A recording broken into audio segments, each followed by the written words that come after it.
10 cm è una stick bait che ha alcune caratteristiche importanti. Intanto la gomma è una gomma abbastanza pesante, quindi densa di sale. È una gomma che ci permette di pescare in modalità molto diverse. È una stick bait quindi che ha impieghi sia spiombato, quindi proprio come un jerk che possiamo usare sopra o comunque nel primo strato dell'acqua.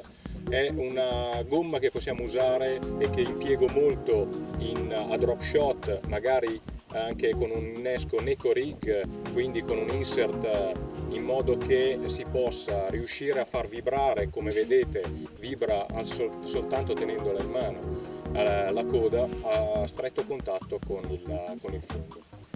E una caratteristica importante di quest'esca sono di fatto queste flaps che permettono di incamerare aria nel momento del lancio e quindi rilascia bolle d'aria quando produce l'azione in caduta.